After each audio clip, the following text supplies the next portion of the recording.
what does our primary classroom look like in terms of both just general look and feel, education, but as well relating to the question?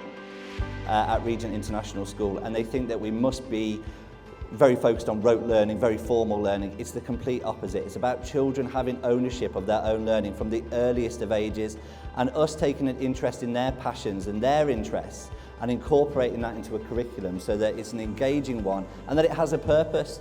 I say this quite a lot on tours, but for me, I don't go home and practice my handwriting, and I probably should, Mr. Flynn will tell you that, but I don't. And yet somehow we assume that children just should learn because we tell them to. Well, okay, we know that will get them so far, but actually what if we made it purposeful? What if we made it imaginative? And what if we linked it to things that they are fascinated in? So in Key Stage 1, the way the classrooms look is very similar to early years, which again might be fascinating to a lot of you, but for us, it makes total sense. Why would we get outstanding attainment and progress for our students in the early years, and then they go into year 1, they go, right, well that doesn't work, now sit down and look at me. No, that's not how we do it. We know these children are capable of being independent learners, and we know that they're capable of taking ownership of their learning at 4 and 5, so we continue that trend throughout. So when you go and see the classrooms today, you'll see that there are elements of continuous provision throughout the classroom, which is where children can choose different activities that enhance the curriculum, but also there is more space for them to be independent, formal learners as well.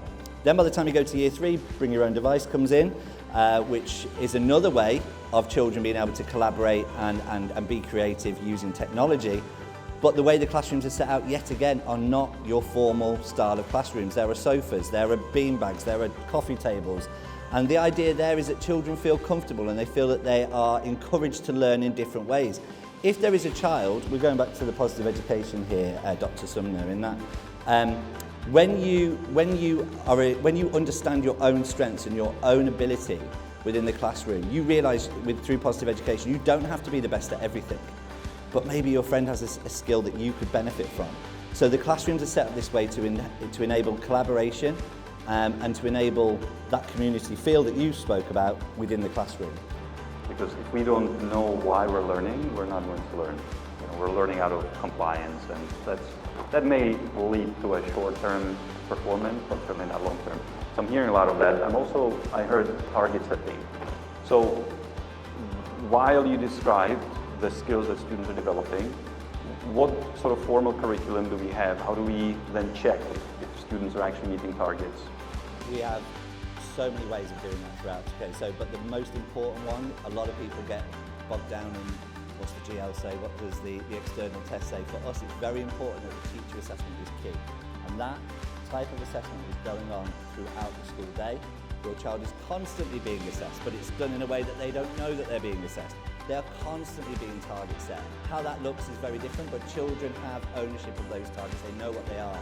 And a great example of this, if I can link it to POS-Ed again, it's very difficult here not to do that, the academics and the POS-Ed together, is there was a year 6 student. We had an event just like this actually, and at the time we didn't have a secondary school. The year 6 student stood up and he said, he started to speak, and a parent who was new to the school, luckily didn't join us actually, stood up and just said, what makes you so special to stand up there?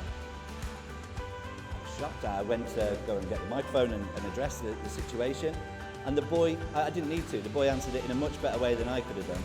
And he said, excuse me sir, we're not special, we're all unique. And he said, I have a verbal bias, which means that I am able to communicate in a variety of situations, and this is how I learn.